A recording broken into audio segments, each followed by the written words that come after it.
"They found her stores," the scout said, and those 3 words changed everything. Alpha King Caum stood at the edge of the command tent, his silver armor still streaked with the blood of the skirmish that had cost him 40 men and what remained of his supply lines, and he turned slowly to face the trembling scout who had ridden hard through the night to deliver this news. The Borderlands stretched before them in every direction, a wasteland of cracked earth and dying trees that the royal cartographers had labeled on their maps with a single damning word: forgotten. Caum had always known that word was a choice. A decision made by his father and his father's father to redirect resources toward the fertile Central Territories and leave the border communities to manage on their own. He had always told himself he would change that. He had simply not yet found the time.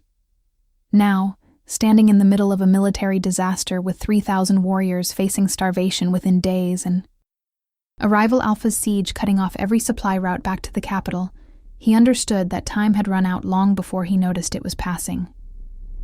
"Hidden stores," the scout continued, his breath still ragged from the ride. "Underground. Whole networks of them, Your Highness. Root vegetables, dried grains, preserved meats. Enough to feed the army for 2 weeks, maybe 3 if rationed carefully. And that is not the strangest part." He paused, and Caum's general, a hard-faced woman named Commander Ressa, who had served the crown for 30 years, made a sharp gesture with her hand that meant, "Get to the point before I lose my patience." "The strangest part," the scout said, "is that the soil here should not support any of this. The Borderlands have been barren for 2 generations. The earth is wrong here, Your Highness. Too much clay, too little water, the wrong mineral balance. Nothing should grow. And yet," he pulled a cloth bundle from inside his coat and laid it on the map. Table, unwrapping it to reveal 3 large root vegetables, each one perfect, each one dense and heavy with nutrients, each one smelling faintly of something Caum could not name, something clean and ancient and deep as stone. Commander Ressa picked one up and turned it over in her hands. "This is not possible," she said flatly, which from Ressa was the equivalent of most people dropping to their knees in shock. "Where did these come from?" Caum asked. His voice was quiet. He had learned a long time ago that quiet voices carried more weight than loud ones, at least in rooms where everyone was already afraid. "A farm at the eastern edge of the settlement, Your Highness. A small place, barely visible from the road. The woman who lives there tried to hide when our scouts approached. Ran for the trees. They had to chase her." The scout hesitated. "She is not cooperative. Bring her to me," Caum said. "If you are enjoying this story, do not forget to leave a like and subscribe to the channel for more emotional stories like this one." Lena had always been good at running. It was, she reflected as the soldiers dragged her through the camp, with her wrists bound in front of her and her boots leaving furrows in the dirt, perhaps her most consistently useful skill. She had been running from something or other for most of her 23 years. Running from the other children who called her Dirt Girl and Grave Witch when she was small. Running from the elders of the settlement who watched her gardens with narrowed eyes and muttered about things that were not natural. Running from the memory of her mother's voice saying, "Please, Lena, you must never let anyone see what you can do. They will not understand it.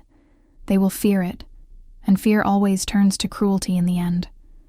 Her mother had been right about that, as she had been right about most things, and the fact that Lena had failed to heed the warning did not make the warning any less correct. She had been careful. She had been so careful for so long. The underground stores had seemed safe.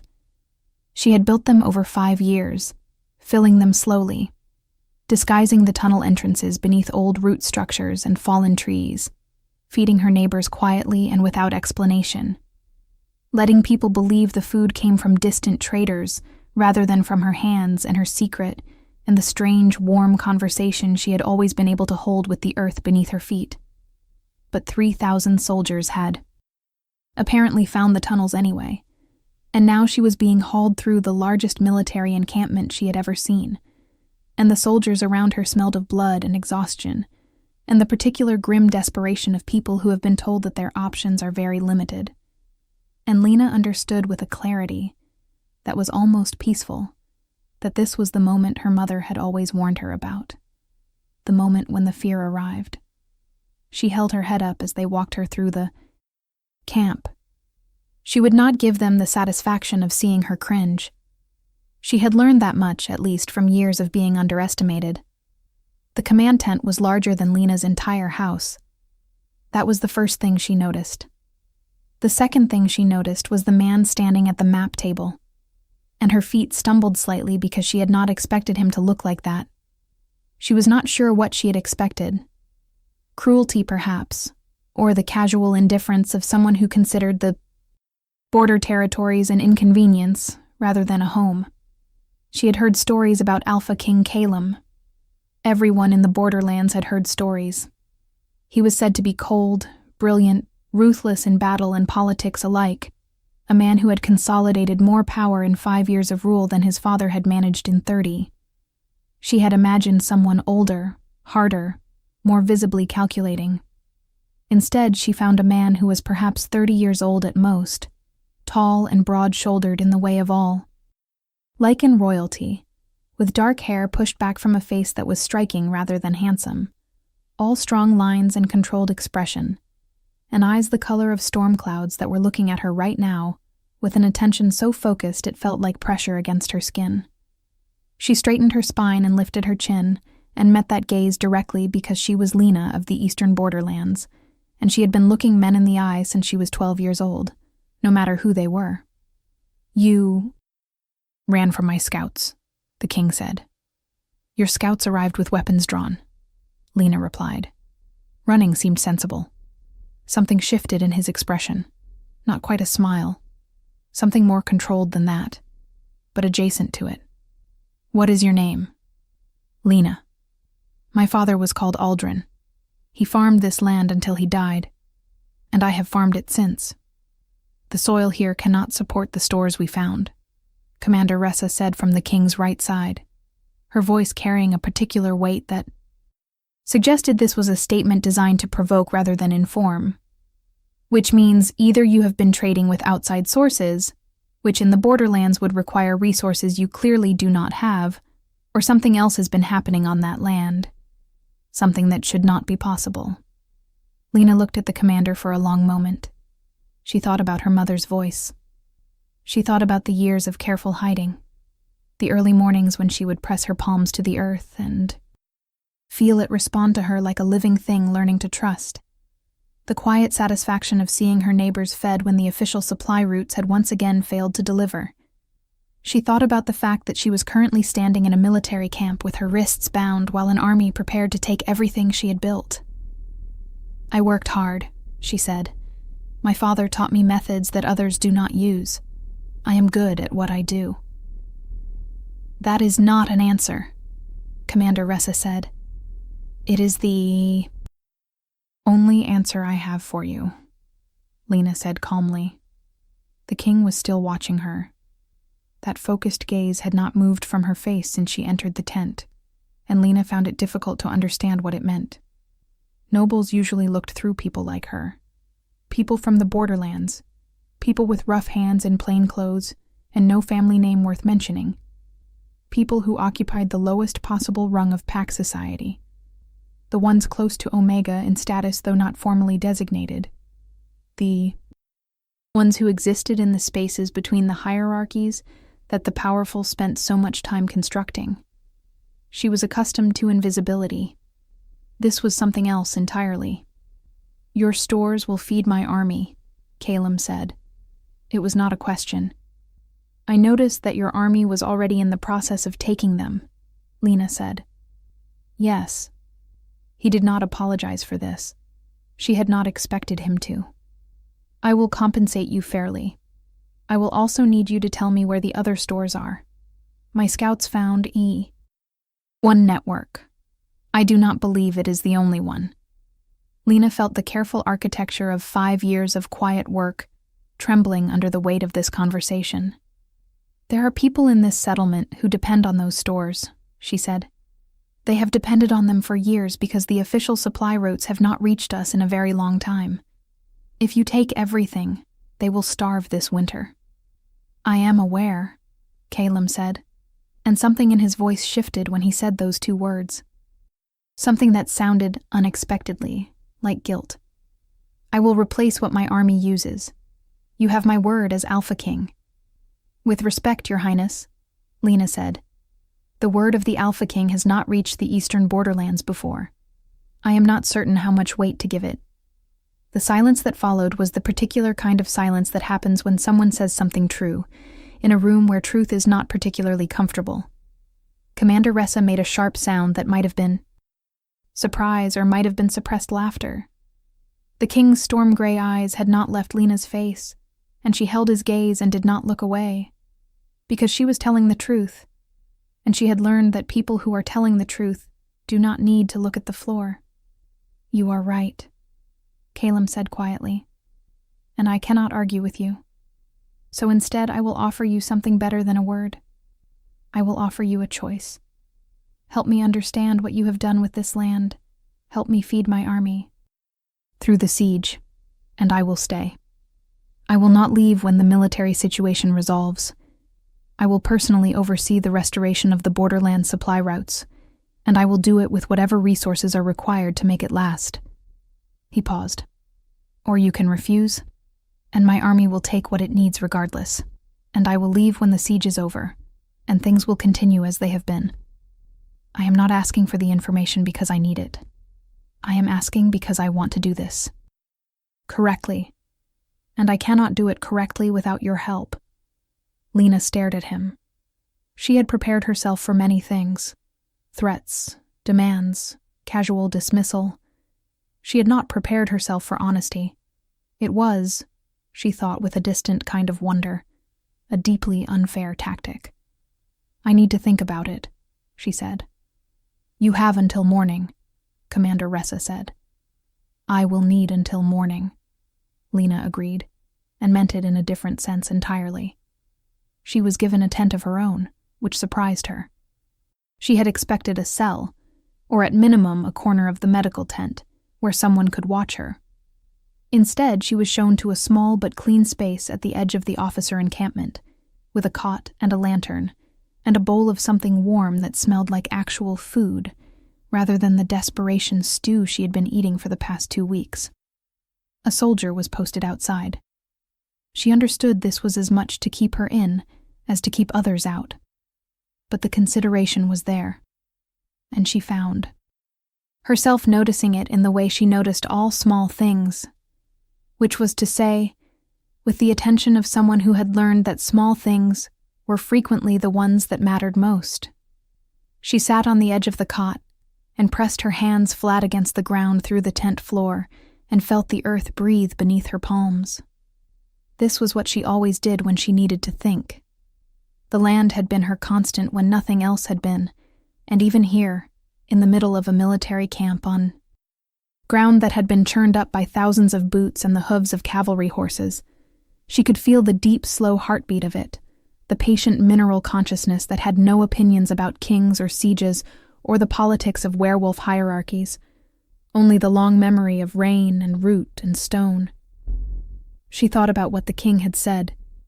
She thought about the way he had looked at her while saying it. She thought about the guilt in his voice when he acknowledged what everyone in the Borderlands already knew, which was that the crown had forgotten them a very long time ago. She could refuse. The army would take the stores, yes, but it would not take all of them, because her most carefully hidden reserves were places that no scout would find without knowing what to look for, and she could keep her neighbors fed through the winter and hope that the military situation resolved itself before spring planting season. The king would leave. Things would continue. And nothing would change, which was the thing that frightened her more than any military camp. Or she could trust him. And that, Lena thought, pressing her fingers deeper into the cold earth and feeling it press back with the steady warmth it always offered her, was the real risk. Not the army. Not the political situation. Not even the exposure of her gift, though that sat heavy in her chest like a stone she had been carrying for years. The real risk was trust, and whether it could be given to a man who had, until 3 days ago, not known her name or her settlement, or the fact that 300 people depended on the small miracle she had been quietly performing in the Borderlands for the past 5 years. She made her decision before dawn. She was not sure, thinking about it afterward, whether she had made it with her mind or with her hands in the earth. Perhaps it did not matter. She found the king before breakfast, standing alone at the edge of the camp, where the military boundary met the Borderlands proper, looking out over the cracked and scarred landscape with an expression she could not quite categorize. He heard her approach before she reached him, which was not surprising. All alpha wolves had exceptional hearing, and Lycan royalty in particular were said to be able to detect a heartbeat at 50 paces. She did not try to be quiet. She walked to stand beside him, and looked out over the same landscape he was looking at. The hard pale dirt and the scrubby trees and the distant line of hills that marked the eastern edge of the territory, and for a moment, neither of them said anything. "I will help you," Lena said, "on 2 conditions. Name them. The food stays proportional. Your army takes what it needs, and what it takes is documented and replaced. Not someday. Within the month. I want it in writing, and I want Commander Ressa to sign it, because she seems like someone who keeps her word out of personal principle rather than political convenience." A brief pause. "And the second condition?" "You actually look at this place," Lena said. "Not the military maps, not the resource assessments. You walk through the settlement with me and you look at the people who live here and you understand what it has cost them to survive for 2 generations without support. And then when you leave, you carry that with you. You do not get to forget it again." Caum turned to look at her then, and she felt the weight of that attention again, the focused quality of it. That was different from anything she had experienced before. Wolves could feel the rank of other wolves. It was a visceral thing, a pressure in the air, the particular way that an alpha's presence registered against the skin of everyone lower in the hierarchy. Caum was the alpha king, and she was as close to Omega as a wolf could be, while still carrying a rank at all, and the difference between them should have felt like standing in a gale. Instead, it felt like something she could not name, something that had nothing to do with rank, and everything to do with the way he was looking at her, as if she was something he had not expected to find. "Agreed," he said. Just like that? She had expected negotiation, conditions on the conditions, the kind of elaborate, careful back and forth that she associated with political arrangements. "Just like that," Caum said. "You are asking for honesty and accountability. These are not difficult things to agree to. They are only difficult to practice." She walked him through the settlement that afternoon. She had sent word ahead, and her neighbors had emerged from their houses with the particular wariness of people who have learned that official visits rarely result in improvement. Old Dana, who had lost 3 grandchildren to the fever 2 winters ago when the medical supplies did not arrive. The Harrow brothers, who farmed the western plots and had been supplementing their official harvest with Lena's secret stores for 4 years, though they had never asked directly where the food came from. Children who had grown up understanding that the king lived in a place called the capital, which was very far away, and was where the good things went before any of them reached the Borderlands. Caum walked through all of it, with his hands clasped behind his back, and his expression composed. But his eyes moved over everything with that focused, attentive quality, cataloging and recording. And Lena watched him watch her people, and felt something complicated unfold in her chest that she had absolutely no name for. What do you think will happen next? Leave your predictions in the comments below. Lady Saraphene arrived on the 4th day. Lena heard about it before she saw it, because news traveled fast through a military camp, and the arrival of the king's betrothed with a personal retinue of 30 attendants and a caravan of supply wagons was not the kind of thing that went unannounced. She was watching from the roof of the old granary at the edge of the settlement when the procession came through the camp gates, and even from a distance, Saraphene was extraordinary. She was the daughter of the Western Alpha, old blood and old money, and the kind of beauty that had been cultivated across generations like a very intentional garden. All pale gold hair and perfect posture, and a grace that suggested she had been taught to move as though every surface she stood on was a stage. She was exactly the kind of woman who was supposed to stand beside an Alpha King. Lena understood this completely and objectively, and with no particular emotion attached to it, and then spent the remainder of the afternoon being faintly irritated in ways she chose not to examine. She had been working with Caum for 3 days by the time Saraphene arrived, and in those 3 days several things had happened that Lena had not anticipated. He had, for instance, turned out to be an extremely attentive student. She had taken him into the hall, first of the underground store networks, with a lantern and a great deal of internal apprehension about showing someone her work for the first time in 5 years. And he had moved through the tunnels with a general's tactical eye, asking questions about structural integrity and air circulation and the drainage systems she had built to keep the stores dry through the seasonal rains. And his questions had been the right ones, the ones that showed he was understanding the engineering rather than simply cataloging the contents. He had asked about the soil work too, carefully, in a way that acknowledged what he already suspected without pressing her to confirm it. And she had been grateful for the restraint, even as she had been unsettled by the perception behind it. She had also, more dangerously, started to look forward to the mornings.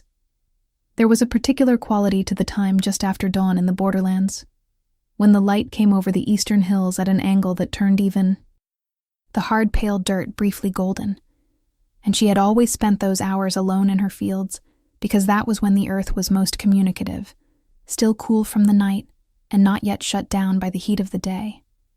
On the second morning, Caum had appeared at the edge of her primary plot while she was working, and stood there with his hands in his pockets, which was the most informal she had seen him, watching her work without interrupting.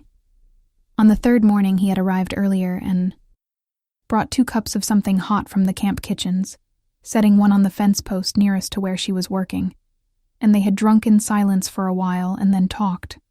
And the talking had been easy in the way that morning conversations sometimes are, loose and without agenda, moving from the practical details of the soil restoration work to other things, to the histories of the territories and the strange gaps in Lena's formal education and the particular loneliness of borders in general. The way places that existed between things were always somehow expected to be sufficient unto themselves. Caum had spoken about the capital with a detachment that surprised her, as though describing a place he administered rather than a place he loved, and she had tucked that detail away without examining it too closely. None of this was helped by Saraphene. The lady found her way to Lena within hours of arriving, which Lena suspected was not an accident. She came to the fields with 2 of her attendants, dressed for travel in riding clothes that still managed to look as though they had been made specifically for looking at rather than moving in. And she watched Lena work with an expression of careful pleasantness that carried underneath it the particular sharpness of someone doing an assessment. "You are the one who has been helping my betrothed," she said. And she said my betrothed the way certain people said my territory, with a casual weight that was designed to establish ownership without appearing to try. "I have been helping the army," Lena said, not looking up from the soil analysis she was conducting on the eastern slope, her hands buried to the wrist in the ground, while she read the mineral content through her fingers.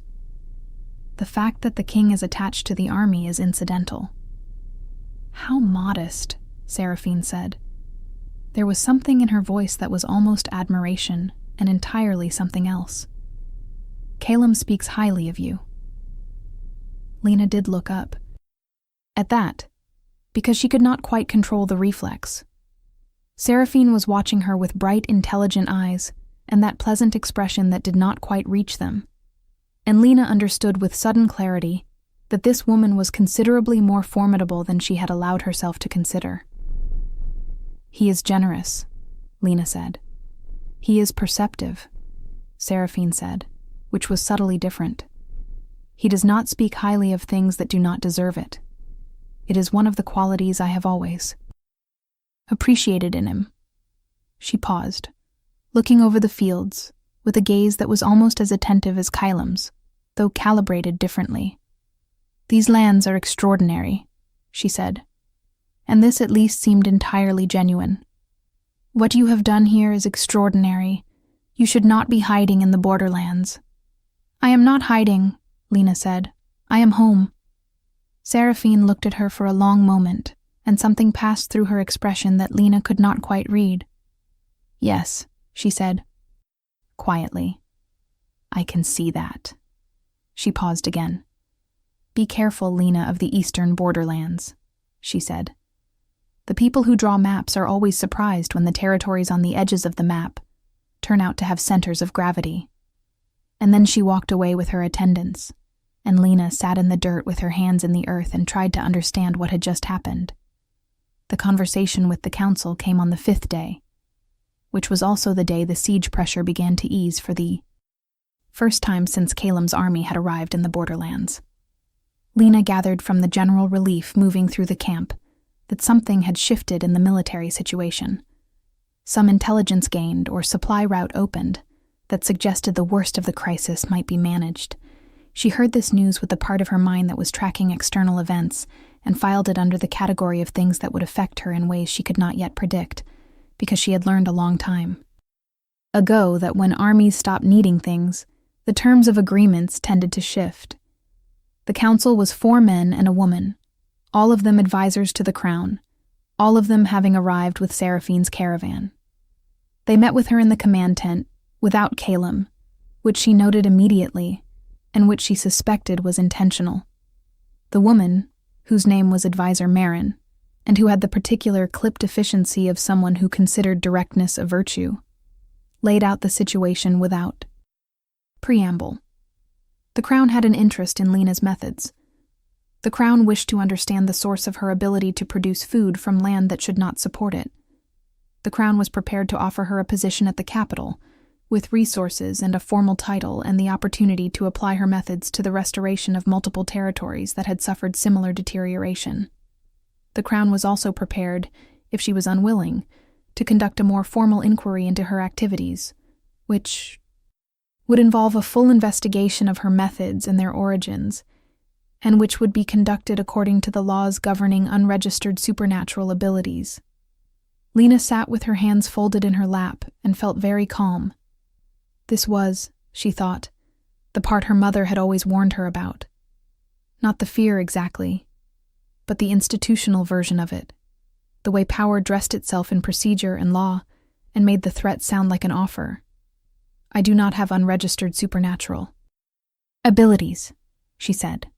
"I have good technique and 5 years of careful observation." "That is one interpretation," Advisor Marin said.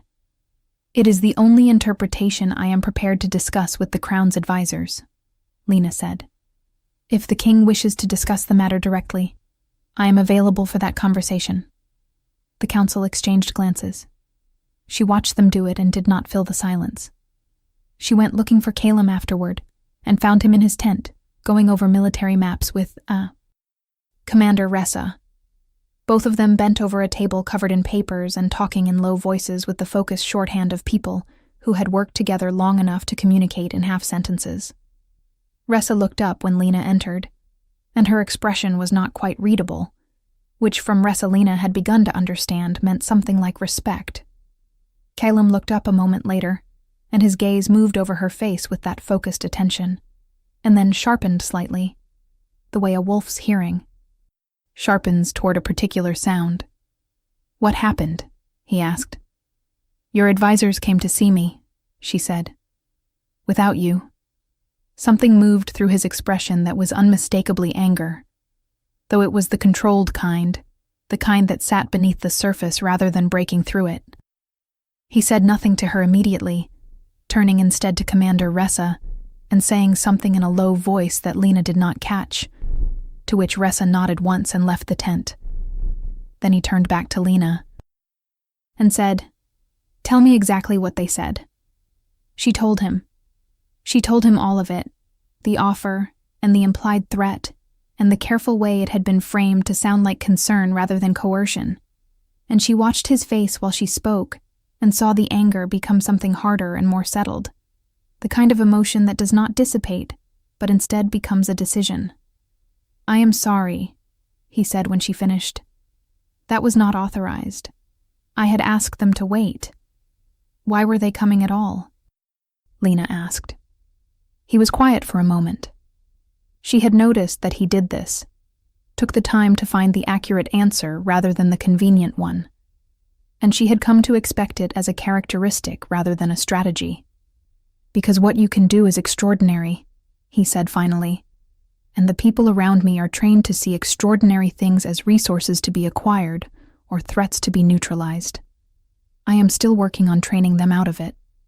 He paused. "Your ability. I need you to know that I have no intention of compelling you to use it, or to explain it, or to make it available to the Crown in any way that you have not freely agreed to. What you do with your gift is yours to decide." "It is not a gift," Lena said, before she could stop herself. "It is more complicated than that." "I know," Caum said.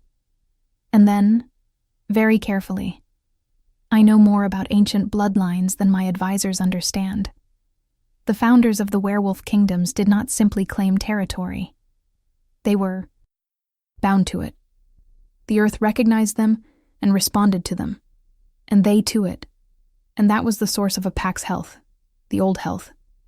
Before the political hierarchies got complicated and people started confusing administrative authority with actual sovereignty." He stopped. "I am not supposed to know this. My father considered it embarrassing, old mythology that did not fit the modern framework. But I studied it." He looked at her steadily. The founders' lines did not disappear. They went into the margins, the edges. Lena's hands felt very still. "You think I am descended from a founder line," she said. "I think the earth has been answering to you for a very long time," Caum said. "And I think that is not a coincidence. And I think whatever you carry in your blood is considerably older and more significant than my advisor's interest in agricultural productivity. And I did not want them near you until I had spoken to you first." The silence between them after that was different from the previous silences. It had a different texture, a different weight. Lena sat down on the edge of a campaign chair because her legs had decided without consulting her that standing was no longer strictly necessary, and she pressed her hands flat against her thighs and felt the earth very distantly through the tent floor, steady and patient and still as it always was. And she thought about her mother's voice saying, "You must never let anyone see what you can do." And she thought about the fact that this man had just described, in quiet, accurate detail, the thing she had spent her entire life believing was a secret. "How long have you known?" she asked.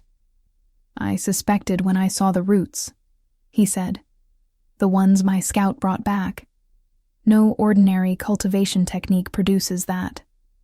I was certain by the second morning when I came to watch you work." He paused. "You were talking to the field. Very quietly. I could not hear what you were saying, but the ground responded. I watched it. Respond." She should have been frightened. She had spent 23 years being frightened of this exact moment. Instead, she found that she was something else entirely. Something she did not have an immediate word for. Something that sat in her chest, where the old fear used to live and had a warmth to it that was entirely unfamiliar. If you want to see how this story ends, make sure you are subscribed with notifications on. The claiming ceremony was not supposed to happen for another 3 weeks.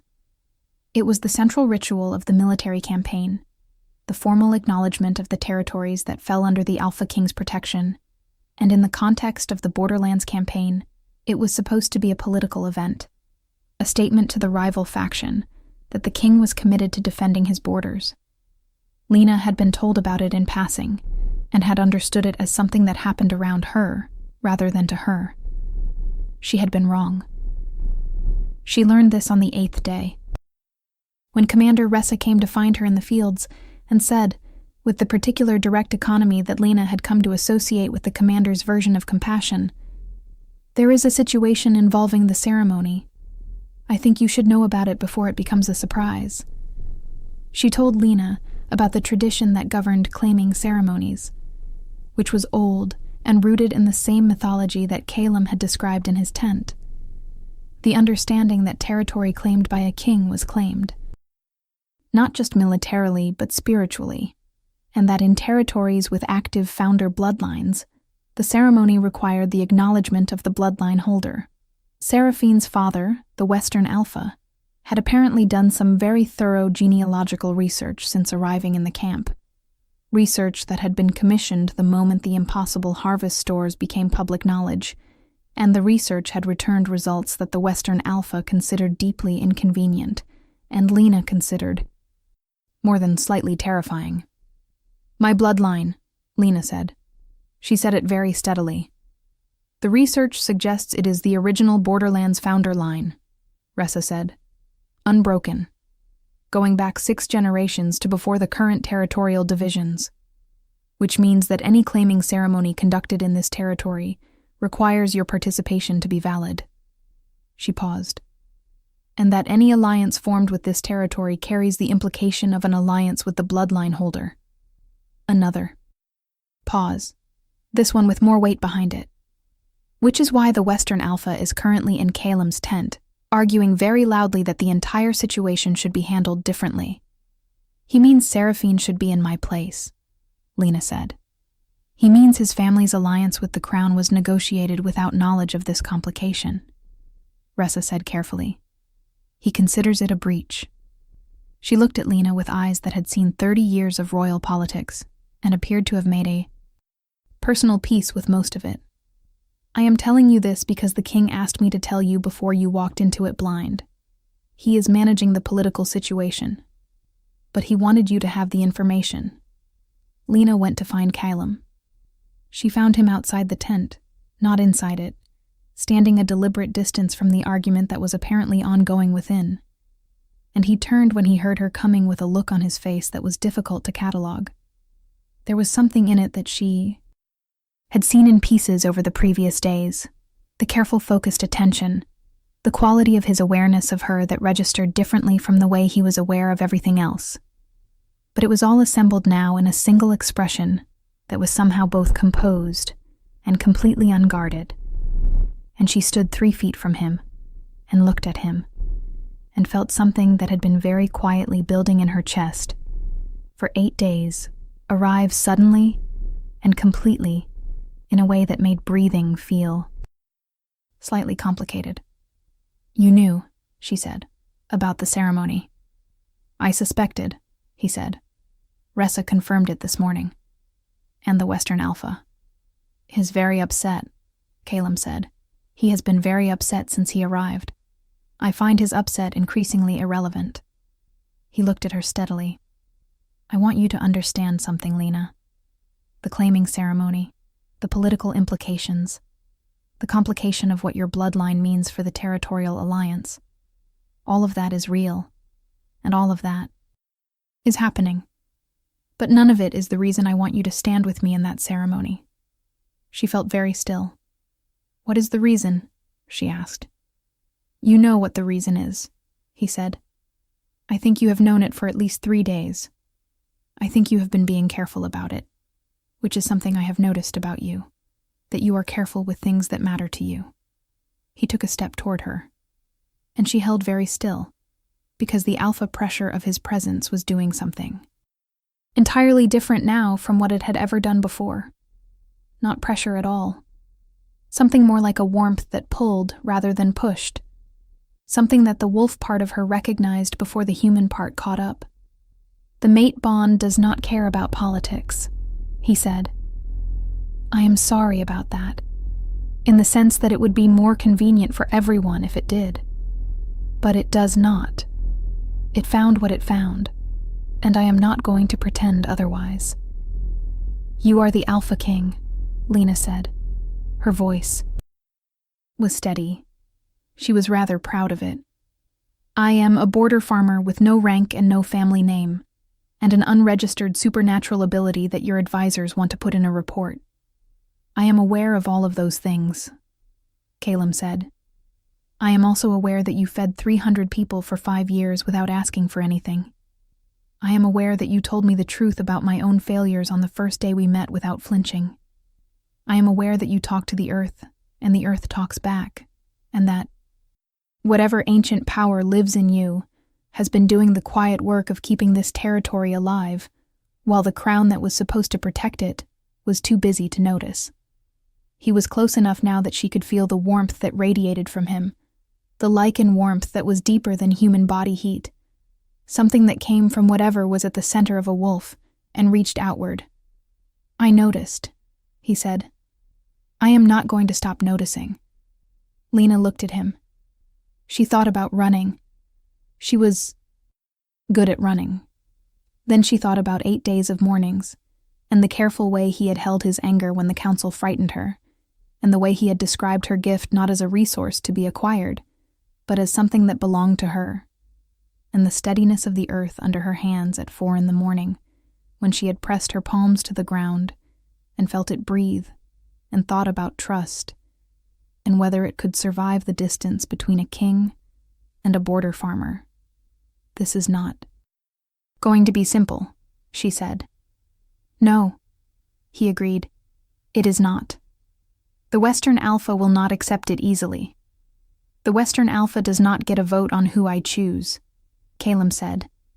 And there was something in his voice then that was entirely Alpha King, the weight of absolute authority wrapped around the personal statement underneath, and Lena felt it register against her skin and understood that he meant it completely. Saraphene's family will be compensated fairly for the disruption to their political plans. Saraphene herself told me yesterday evening that she had expected something like this would happen, which I suspect means she is considerably more perceptive than her father. He paused. She also said to tell you that she hopes you will not waste the opportunity. Her exact words. Lena stared at him.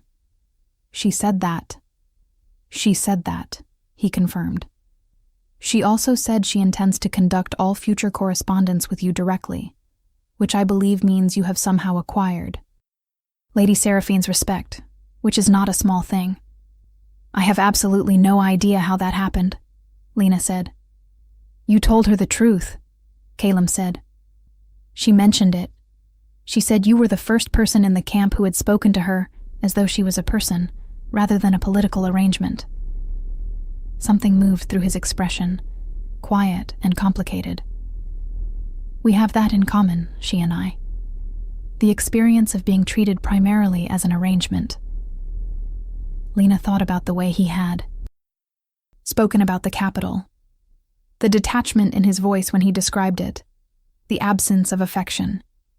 She thought about a man who had grown up being prepared to be a king, every relationship mediated by what it could strategically provide, every conversation carrying the weight of what was being negotiated beneath it.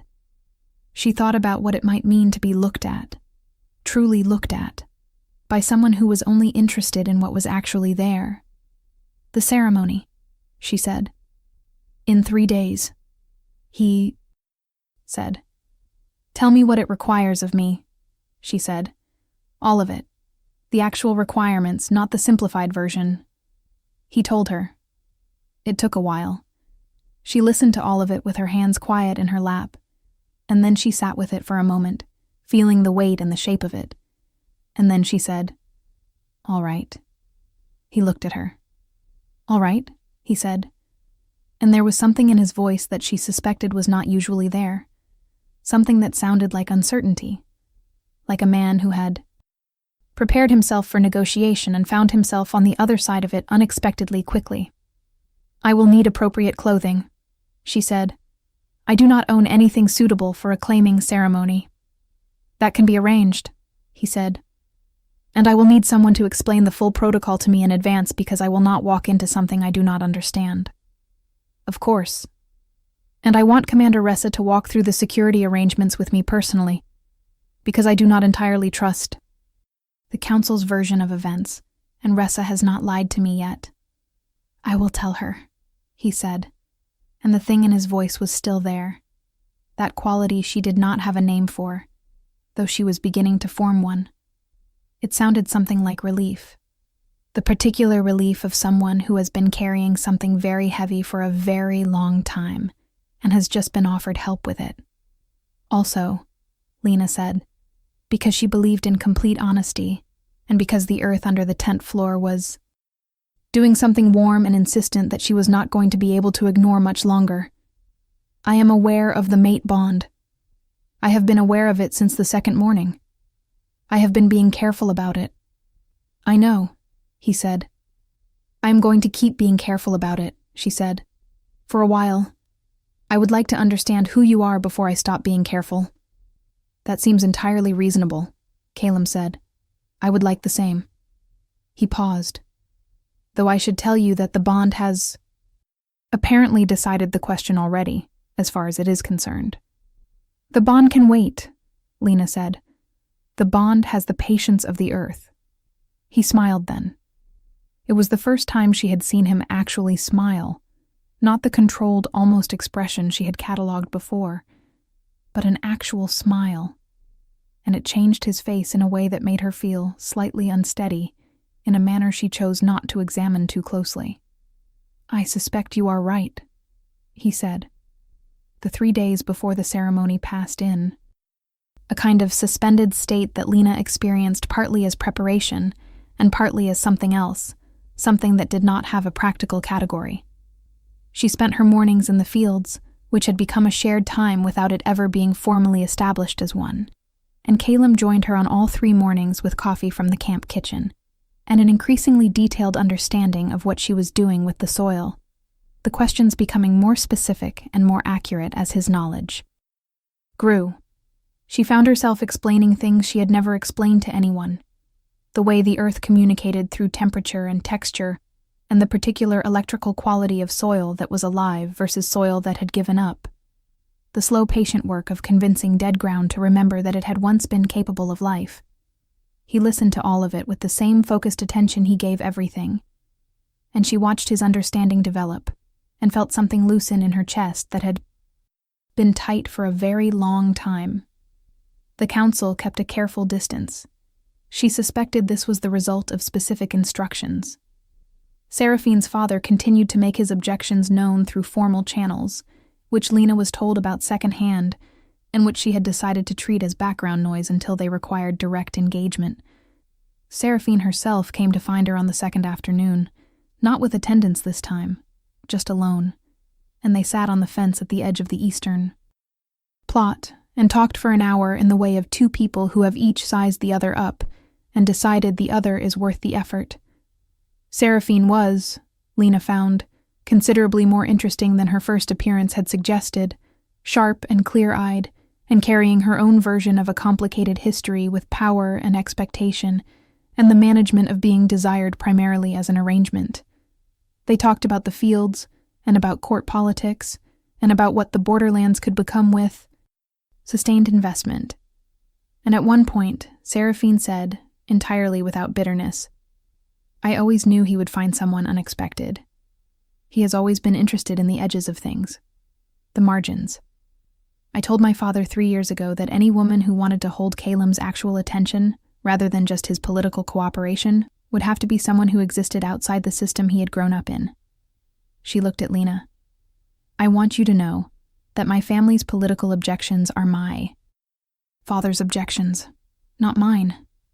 What are yours? Lena asked.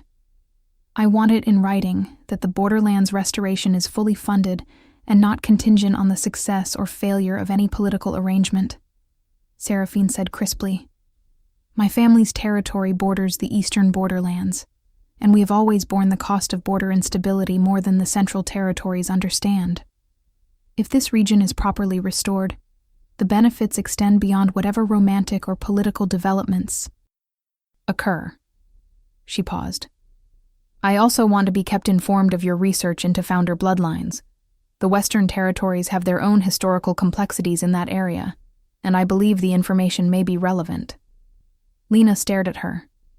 You are extraordinary, she said. I know, Saraphene said pleasantly. Most people take too long to notice. The morning of the ceremony arrived gray and cold, with the particular weight in the air that the Borderlands sometimes carried before the seasonal Rains.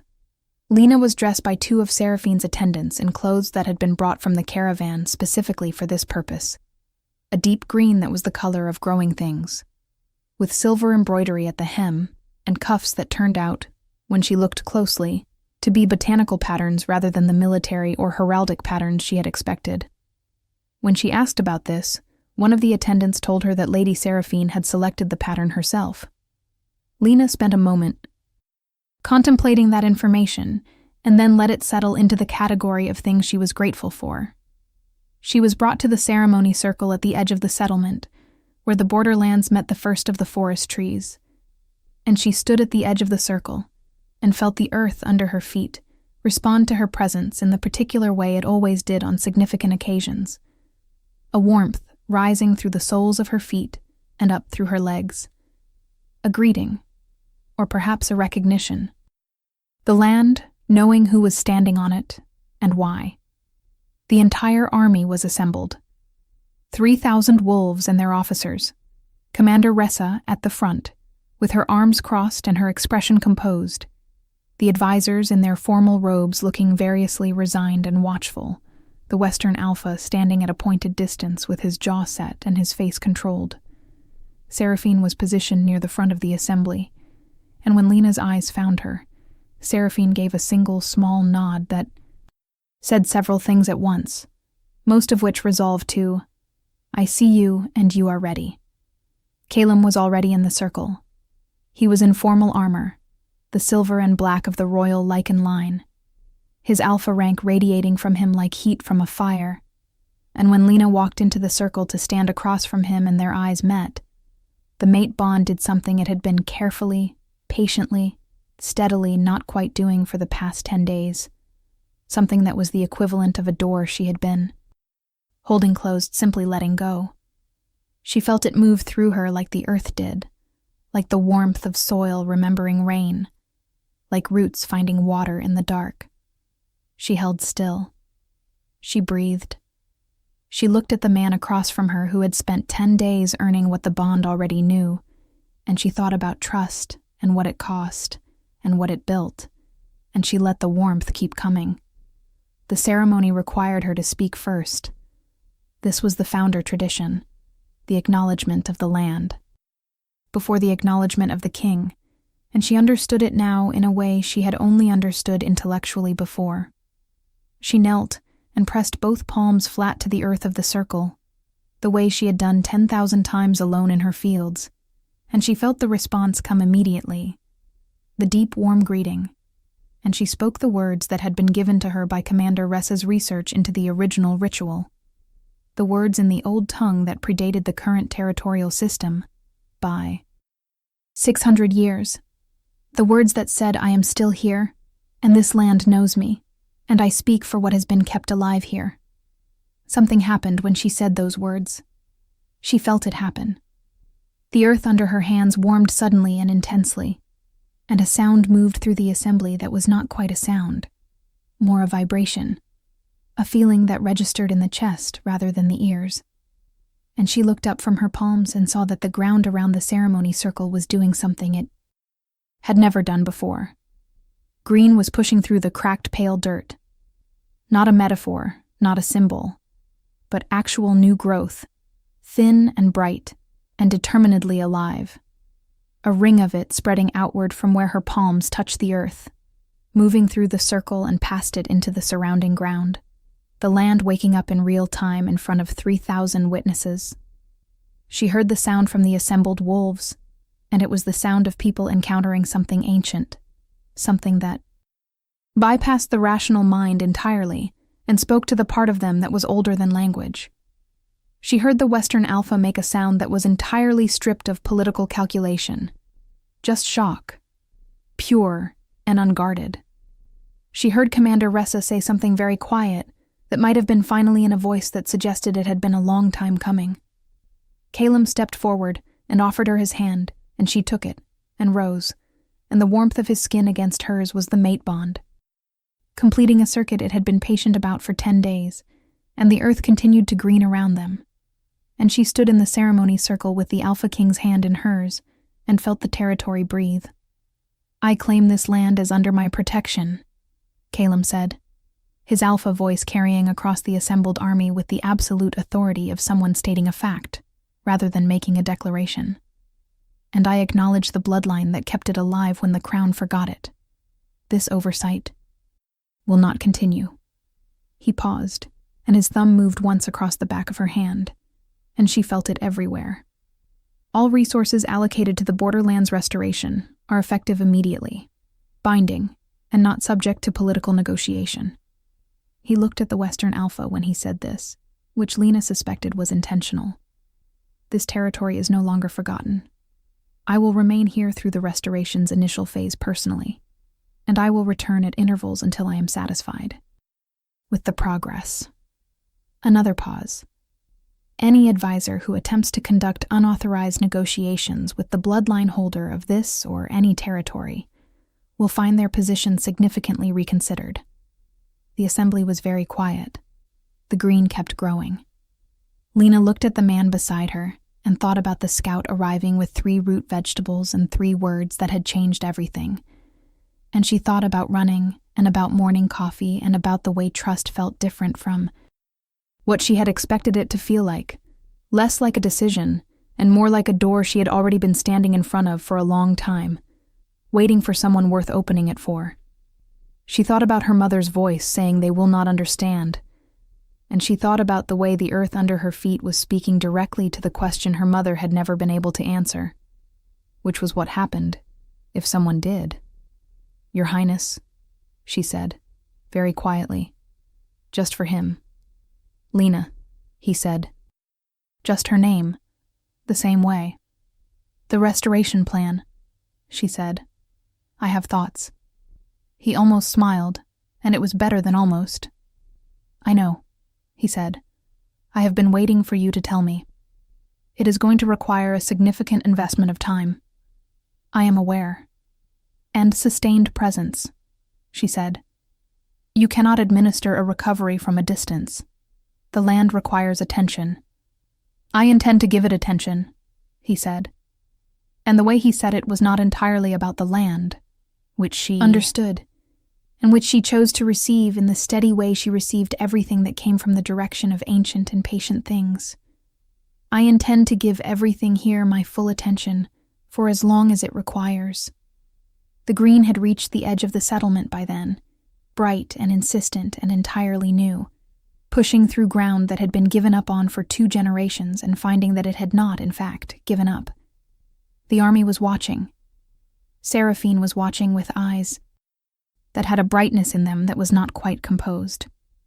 Commander Ressa was watching with the expression of someone who had waited a long time for something and was quietly satisfied by its arrival. Old Dana from the settlement was standing at the edge of the assembly, and she had her hands pressed to her mouth and tears on her face. And Lena saw her and felt something that was larger than what she had words for, something that was the accumulated weight of 5 years of feeding people, quietly in the dark, and the particular strange grace of having it seen, not despite everything, but because of it. "All right," she said. She held his hand and felt the earth alive under her feet and looked out at the territory that had always been hers in the oldest possible sense. The way things are yours when they recognize you, and you recognize them. The way home is always a truth rather than a location. Let us begin. If this story touched your heart, share it with someone who loves epic. Romance. Tell me in the comments, did you see this ending coming? 3 months later, the Borderlands looked like a different place. Visitors from the Central Territories who passed through on the newly restored supply roads stopped and stood at the edges of the fields, with expressions that Lena had come to find quietly satisfying. The particular look of people encountering something that does not fit their existing map of the world. The green had continued spreading from the ceremony circle, slowly and steadily and without drama, the way real growing things spread, through the effort of many hands, and the patient attention of soil learning to trust itself again. There were new crops in the ground and new structures going up, and the medical supply routes were running on schedule, which had produced a moment with old Dana that Lena would carry for the rest of her life. The old woman standing in the supply depot looking at shelves that were full for the first time in years. Not crying. Exactly, but with an expression that was the next thing past tears. Caum had stayed, as he had said he would. He had not disappeared to the capital when the immediate military situation resolved. He had set up a working administrative presence in the settlement, much to the visible irritation of several of his advisors, and he spent his mornings in the fields with Lena and his afternoons managing the extensive political and logistical work of actually keeping a promise to a forgotten territory, and his evenings writing the kind of correspondence that territorial restoration apparently required in extraordinary volume, which Lena helped him with because she had strong opinions about what the Borderlands needed, and she had discovered that having a partner who listened to strong opinions was something she had not known to want. The mate bond had been allowed to do what it had been doing quietly for 10 days before the ceremony, which was to say, settle into something that was less like an event and more like a state of being, the particular warmth of two people who have each taken the time to understand what they are choosing, and have chosen it clearly. Saraphene's family had eventually reached an agreement with the Crown that Lena understood only in its broad outlines, something involving territorial boundaries and trade arrangements that had actually resulted, as Saraphene had predicted, in benefits to the Western territories from the stabilization of the Borderlands. Saraphene herself had visited twice since the ceremony, and the correspondence between her and Lena on the subject of founder bloodlines and the historical territories had become one of the more interesting threads of Lena's life. A slow-building map of something larger than any single territory, a picture of what the land had always been before power drew lines across it. The council had been reorganized. This was described in official communications as a structural realignment, but everyone understood it. As a consequence of the unauthorized approach to Lena and the subsequent conversation Caum had apparently had with certain advisors that Commander Ressa had described, with the particular satisfaction of someone who was present for it, as the quietest dressing down in the history of the royal court. Advisor Marin was still in her position, but her approach to Lena had altered into something that was not quite respect and not quite wariness, but sat somewhere usefully between them. Lena still pressed her palms to the earth every morning. She still felt it breathe. She still had the particular conversations with the mineral deep of the soil that she had always had. The exchanges that had no language and required none. The ongoing relationship with something ancient and patient and entirely indifferent to titles or politics or the elaborate hierarchies that wolves spent so much energy maintaining. The earth did not care whether she was a border farmer or a recognized bloodline holder, or the mate of an alpha king. It cared that she was there and that she was listening, which it turned out was the same thing it had always cared about. She was in the eastern fields on the morning 3 months after the ceremony, when she felt a hand settle lightly on her shoulder, and Caum crouched beside her in the dirt in the good informal way he had developed over 3 months of mornings. And she looked up at him in the early light, with the smell of turned earth around them and the distant green hills and the sky going gold over the eastern edge of the territory, and she felt the mate bond hum quietly between them like the earth's deep warmth, steady and patient and entirely certain, the way old things always are. "The northern sector reports are in," he said. "Better than projected." "I know," she said. "The ground told me this morning." He looked at her for a moment with the focused attention that had not changed in 3 months, the quality of his awareness of her that she had come to understand as one of the most consistent things in her life. "What else did it say?" he asked. "That it is glad to be remembered," she said. He was quiet for a moment. She felt the truth of it move through him the way she felt things move through the earth, deep and without argument. "Tell it," he said, "that the feeling is mutual."